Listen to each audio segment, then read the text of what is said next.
Thank you, Fabian, for being with me today. I decided to make a short interview with you because you were one of the speakers on the recent conference organized by ENCOD and by the MEP Cyrus Engerer about the regulation of recreational cannabis in the EU.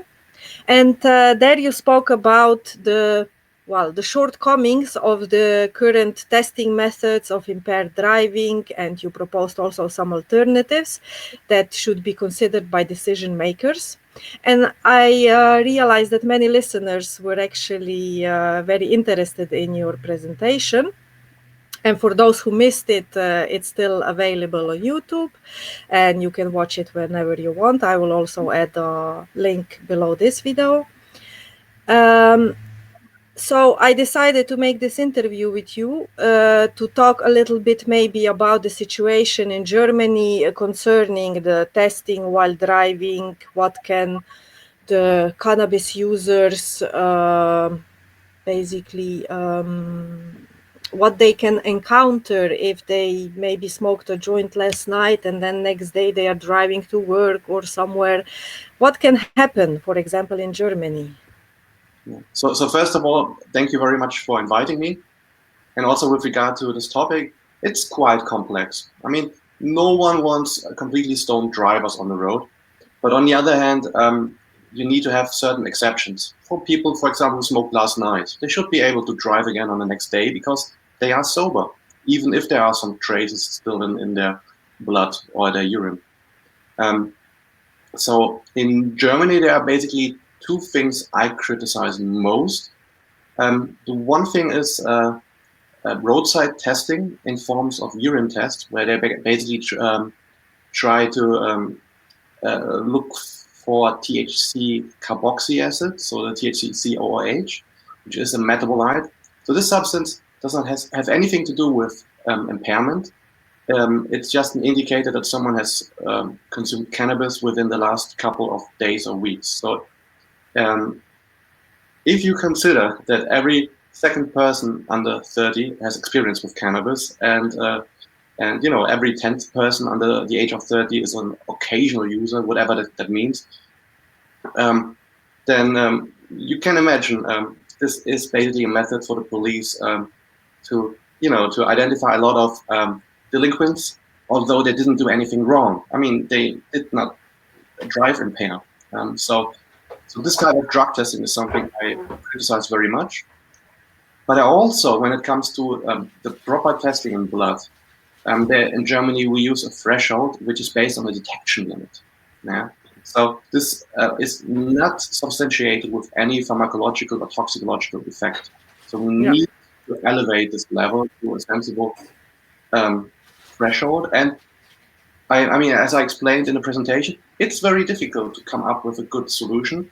But I think every honest scientist can say that the current value is not appropriate. Mm-hmm.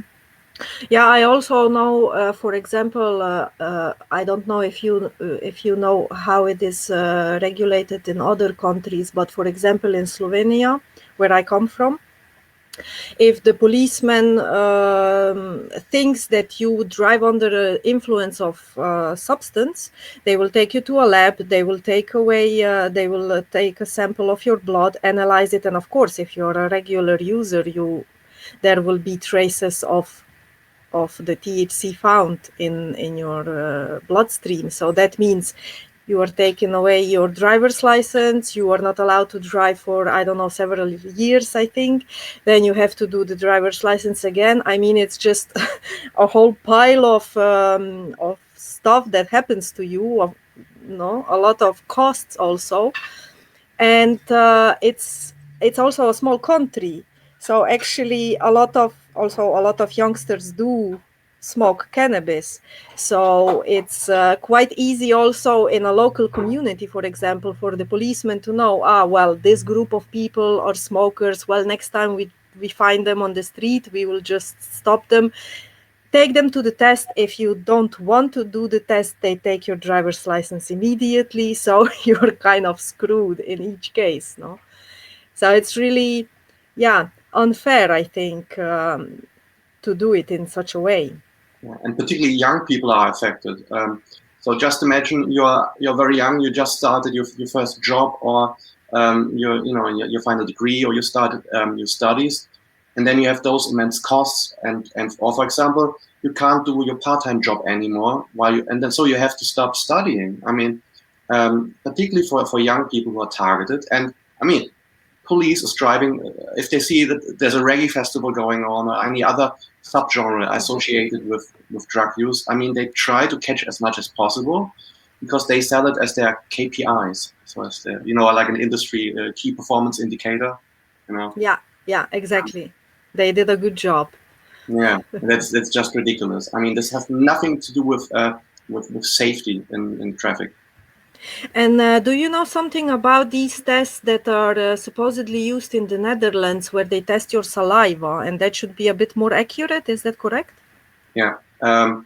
So while I mean, you always have to differentiate between someone who is kind of chronically using and someone who is occasionally using. So that, because there is some build-up, there's also some build-up of metabolites in the blood, by the way, which is also something in the German law where they kind of say, okay, for irregular smokers, we have some tolerance if they're not acutely impaired.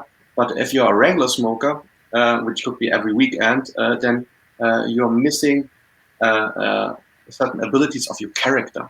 Yeah, yeah. But regarding your question, yes, those cellular tests, I think they should be, at least for the occasional user, they should be negative after 12 to 24 hours. Probably also depends on the test type.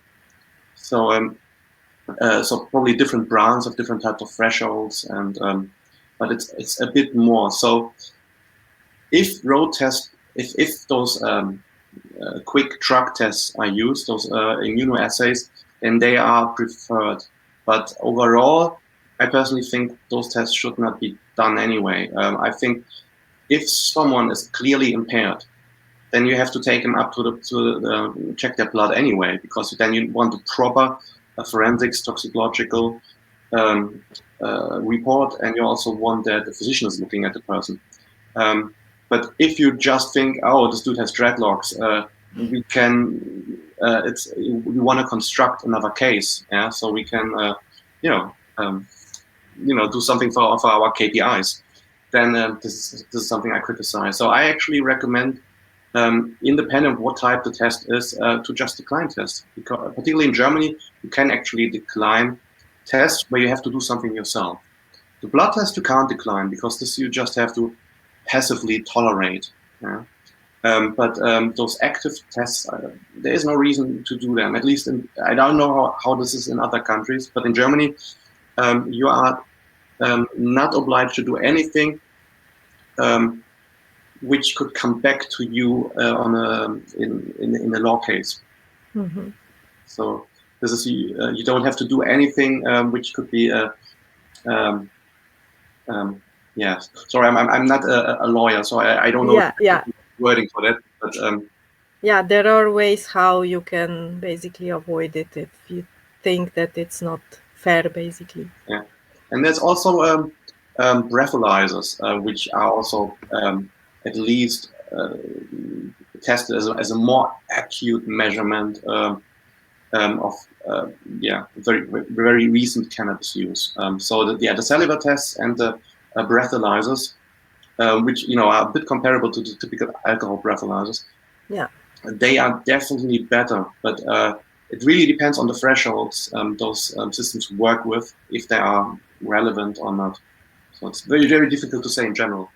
And would you say, like from your own experience, maybe are the decision makers or the governments open to listen to experts like you about this issue? Because if we think now, okay, if we are loosening up the laws around cannabis, this issue will come up. We will have to find some kind of solution. Are they open to listen? Not really. I mean, it depends on the party, of course. I mean, if the party is more on the conservative or right side, they don't listen at all. Even if you suggest, for example, okay, we need a fair approach on this. So, I mean, it's if you want to punish people for possessing cannabis, and it's in our version of our UN narcotic schedule. So in German, it's the Betäubungsmittelgesetz, so Misuse of Drugs Act. So if you want to punish them with that. But please don't destroy their future by taking away their job or their driving license and those other kind of substitute penalties. Yeah. We had a Bundestag hearings on German Parliament over a month ago, and the conservatives and the right parties actually invited experts. I'm not even sure if I should do quotation marks are there. They invited experts from the institute to actually do those trainings for people who lost their driving license. Oh. So they basically the same people which then medically and psychologically examine the people and then either allow them or not allow them. And those people basically said, we need those. They are so important. And they made up some really weird associations like, cannabis users are more likely to also use other drugs. This does not have anything to do with fairness and very principles of our law. And so overall, and it was really 50-50. 50% of experts who said, no, this is not appropriate. And then 50% of people who actually, they have a clear conflict of interest. Even people in the Bundestag hearing said, by the way, if you want to create an expert opinion, please don't take those people in. So. Okay, that's to me that sounds quite positive actually. If we compare it to 30 years ago, how the attitude was, no? So we are slowly progressing. Yeah. Overall, there's some progress, and on the positive side, we have to say that losing a driving license and losing certain jobs. So, for example, if you're a teacher, or if you if you have certain, or a policeman, there are certain jobs you can lose when you are identified as a cannabis user. So those substitute penalties, they actually are currently, I would say, particularly for the large middle class in the population, they're probably the highest danger for cannabis users in Germany, which is a kind of good thing, because this means that conservative parties actually, they can't put people in prison anymore for just a small amount of cannabis possession. So they have to tweak around to find some other solution to penalize people. And that's actually a good sign, because it shows their type of desperation. Yeah.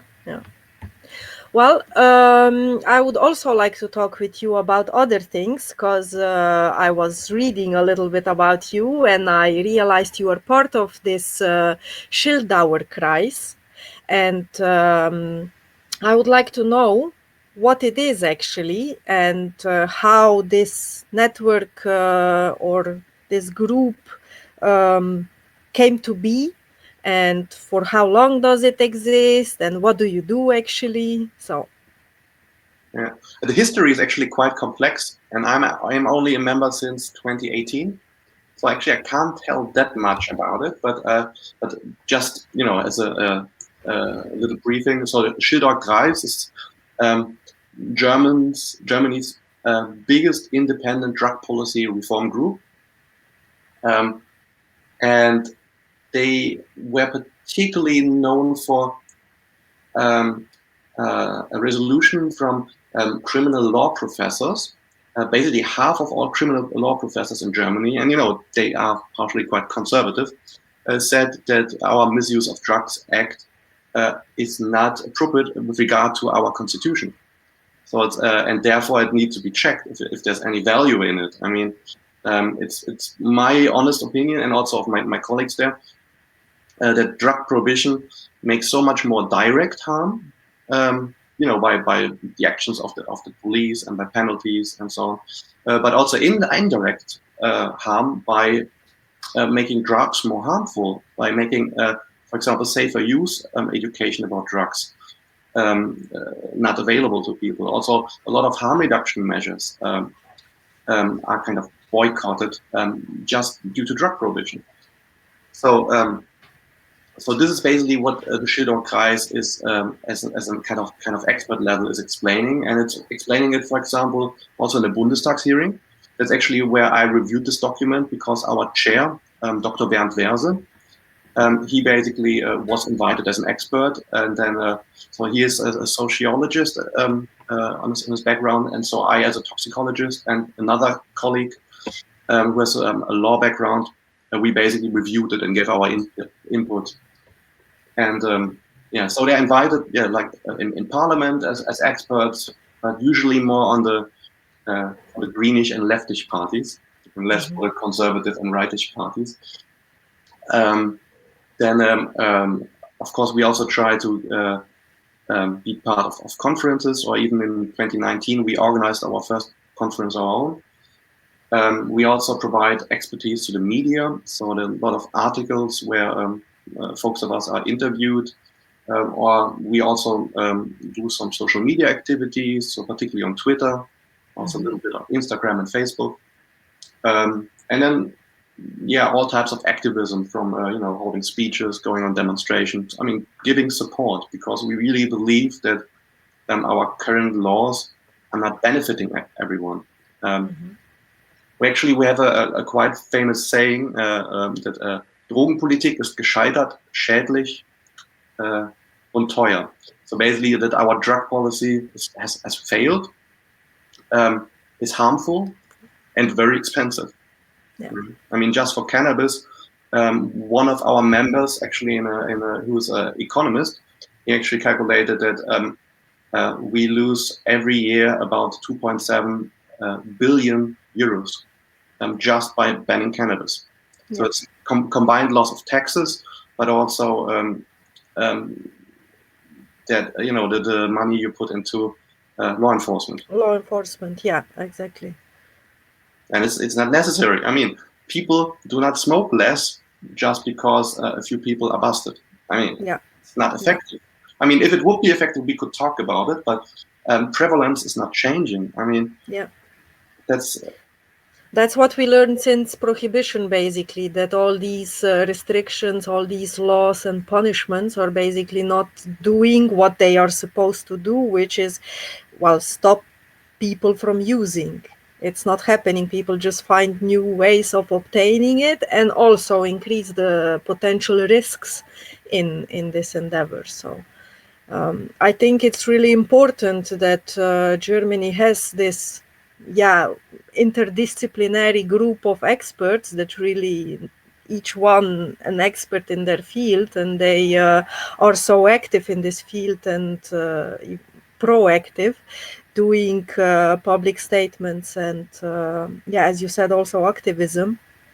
I think in many countries of the European Union we are actually missing that, or maybe now with the medical cannabis, I think it's a bit waking up, and there are more and more experts raising their voice and pointing to these issues. So I think it's really important. It's a good example, I think, for other countries to organize like that. No.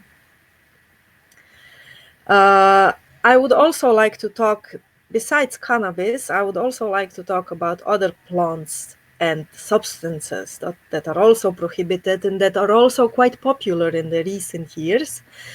So you are a toxicologist by profession, and I would be interested what your opinion is in, for example, about psychoactive mushrooms, the psilocybin mushrooms, peyote, coca plant, some DMT containing plants that are then used in ayahuasca, which is also quite popular in these days. So these are all substances that are, or plants even, that are scheduled. Coca plant and poppy plant are scheduled as plants, but then other ones are as the active ingredients like mescaline and DMT. So by them being scheduled, that means that they have a high risk for abuse, but then also no medicinal value.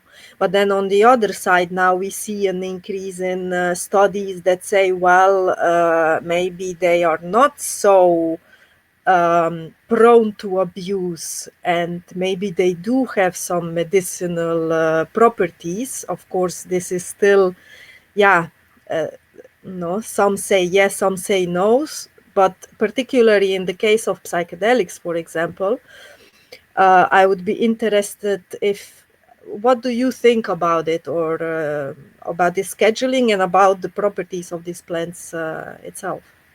Yeah. I mean, they're supposed to be in this list because they are narcotics. If we just think a little bit about the history, I mean, there was some trouble with opium and some analogs. And I mean, finding some way of regulating it so that basically people don't put opium in every little product and then, making clandestinely some type of, creating some type of dependence. Just imagine people put opium into chocolate and making little kids addicted. I mean, I understand where those laws are coming from, but for the last couple of 100 years, nearly 100 years, it's becoming really ridiculous.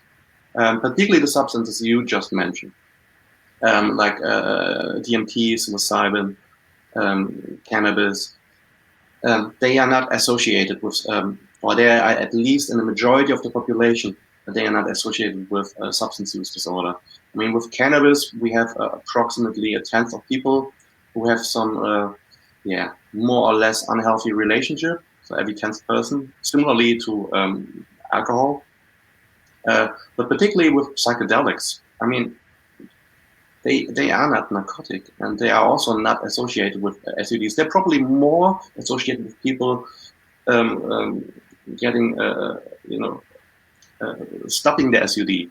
So, I mean, I think the founder of Anonymous Alcoholics, I think he actually, for him, his LSD trip was a major influence of stopping his alcoholism. So it's, and also, I mean, there are those, I mean, if we consider that a lot of substance use disorders actually come from trauma, from depression, PTSD, and all those relationships there, or not well treated forms of ADHD, or, or let's otherwise phrase it as a less tolerance with regard to neurodiversity, which is also a very interesting topic. I mean, to what extent maybe our type of schools or education is not appropriate for everyone. So there are actually a lot of different aspects why those substances really don't belong there. And even besides this aspect, I mean that compounds like particularly those classic psychedelics like LSD, psilocybin, mescaline, PCB, and so on. I mean, apart from that, they really don't belong in this class chemically. And even stimulants like amphetamine and cocaine, I mean, they are quite different than opioids or opium. Even despite that, what's the reason why people cannot grow their own medicine in their own yard? I don't understand it. So even if we agree that a recreational opium smoker has a likelihood, I don't know, of 30%, I'm just guessing, to develop substance use disorder, what is our right to punish people for growing some opium poppies in their garden for their pain or even for their addiction? I mean, so I really don't get it. So overall, every substance has dangers, but also some positive aspects and benefits. And this is usually neglected. I mean, there are a lot of people who actually benefited from illegal drug use. And if we also look at the people who use drugs, then it's very often people who do self-medication. So people who are traumatized and they take, for example, opioids because they're good for them. Then usually the answer should be, okay, stop using the heroin from the black market, but go to a physician and get it prescribed. And then the physician can see, okay, maybe you can stop injecting, and therefore you can get pills or can sniff it, or maybe you can also do an additional psychotherapy and maybe then reduce your use a little bit. But at least you get safe supply and you're not criminalized, because by criminalization, you're actually creating more poverty, you're creating more trauma. So I understand the point why there should be some regulation, particularly for opioids and to a lesser extent also for other substances. I mean, we don't want LSD in our drinking water. I mean, it might be fun with the first glass of water, but at some point it's annoying. But so I understand the reason for regulation, also with regard to quality control and also protection of users. I mean, if someone gave me the wrong drug, I want to sue this person because this person endangered me and my family. Yeah. So the same with alcohol. I mean, if I buy a beer and it says 4% alcohol, and if there's some adulterants inside there, or there's let's say 10 times more alcohol in there, I want some compensation for that, and I want an apology. And I think the same should be possible for cannabis and other drugs. So if someone puts NPS, so those novel psychoactive substances, which are much more dangerous than natural cannabis, if they put it into their products, they should take accountability or responsibility for that. And this is something we don't succeed on the black market. And so, and this is why it should be able that first, people should grow their own stuff, and should at least, if they don't make a business out of it, there must be tolerance. That's the first thing. And the other thing is we need a regulated market. And there, of course, we can talk about what would be the best regulation. Yeah. Well, maybe we can also talk now a little bit about how do you see the future of drug research and drug policy, because as we are discovering also some of these medical properties of these different substances, particularly cannabis and psychedelics, then I have this feeling that we are entering a little bit also into the medicalization side of the story. So, but if we look at particularly cannabis and psychedelics, those were plants used in human cultures for a long time, and they were used usually in rituals, in some kind of rites of passages, in community celebrations. So now we in the West, we are now thinking, well, we'll put them in pills, we will patent them, we will prescribe them as all the other medicines we do. I don't know what you think about this. Which way should we go, or what is the advantage or disadvantage of one or the other? Yeah, so I'm for both. I mean, we cannot punish people for doing some rituals, even if they're not native to this culture. We should not. I mean, if someone decides to treat their own pain with their own opium extracts, if someone decides to make their own psychotherapy in form of an ayahuasca session, I mean, I mean, no government should punish someone. I mean, they can express recommendation and give other offers. Yeah, that's for sure. But as I just mentioned, I think it should go both ways. So the other way would be standardization, which is actually a good thing. If we just think about this example with the opium, if you are an emergency physician, it's actually something good if you know that your vial always contains, for example, 10 milligrams per milliliter morphine. I mean, that's something good. If we still would use extracts from every physician would use the extracts from the local village without knowing the potency, then we would have a lot of dead people. Yeah. So standardization is for research and also for emergency and a lot of medical cases. That's actually something important. So I'm nobody who says I'm against the pharmaceutical industry. But on the other hand, we have to be careful that the pharmaceutical lobbyism is not taking away the rights of people to grow their own medicine. And particularly if you're a recreational cannabis smoker who likes to grow their own pot, or if you enjoy hunting your own little psilocybin mushrooms and or growing your own psilocybin mushrooms, that should be your right. I mean, no one should force you that if you want to have a psilocybin trip, that you have to buy those pills maximum once a month from this store up to this and that milligram. I don't see a reason for that. So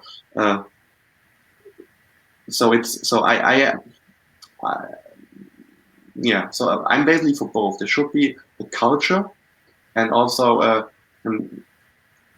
there should be also knowledge transfer um, and cultural transfer about traditional use, and also particularly with respect to the cultures who use those drugs for a very long time. I mean, I think it's very important that I just find it so ridiculous that we have some countries where you can buy black Afghan, and in Afghanistan they are not allowed to export their black Afghan hashish. Yeah, that's so ridiculous. I mean, so we need.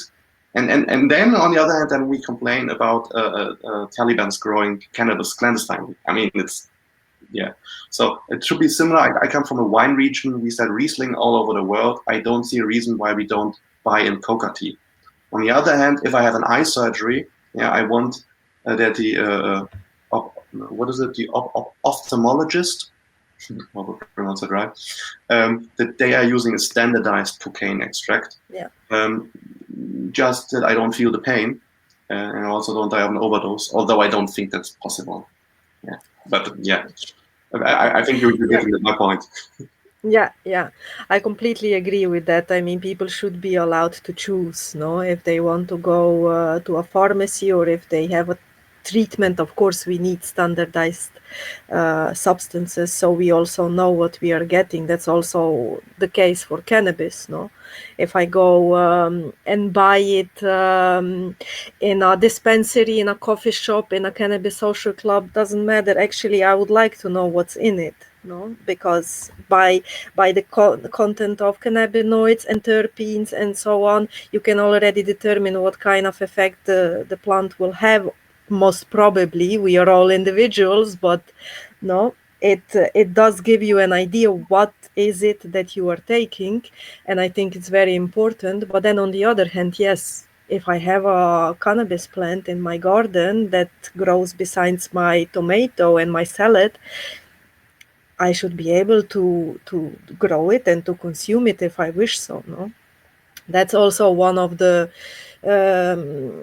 campaigns that ENCOD is basically doing, which is the freedom to farm, which can go very broad, basically, but it's also basically that's what it stands for, no? That we people have the right, have the freedom to grow our plants and consume them, of course, with the proper knowledge. And if a government should kind of interfere with this, is in a sense that they should enable programs and services where you can learn about it, no? How to do it properly, how to avoid harms, how to make it in a way that you can gain the most benefit from it, but then also eliminate the potential risks that are there, that we are not neglecting as well, no?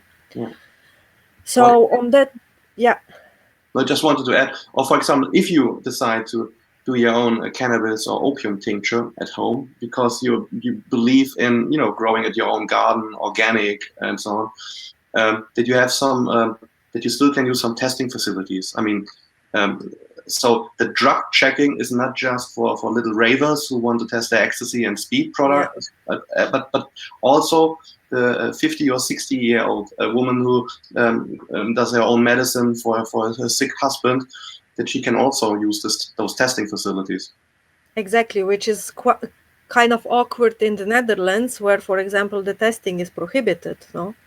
As far as I know, and as far as some activist groups in the Netherlands are also campaigning for, is that testing is enabled for whatever substance and for whoever wants it, no?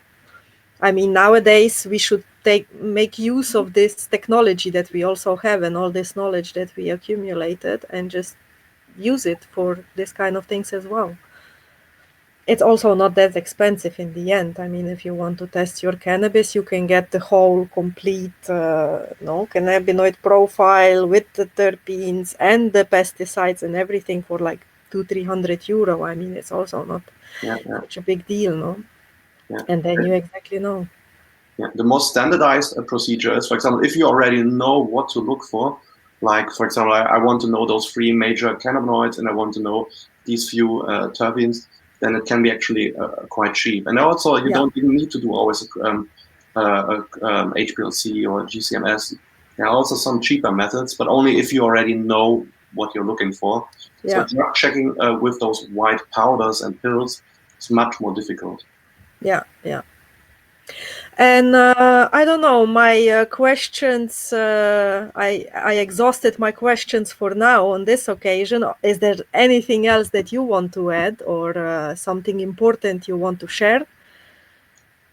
Yes, I mean, I would like to encourage everybody who hears this also to express their opinion, because a lot of people do not like to talk about this because they associate themselves with some drug consumption. But I mean, it's really not about that. I mean, our current drug laws are doing much more harm than good, and it's important that more people, particularly if they have a certain scientific background, which is associated with some expertise. Yeah,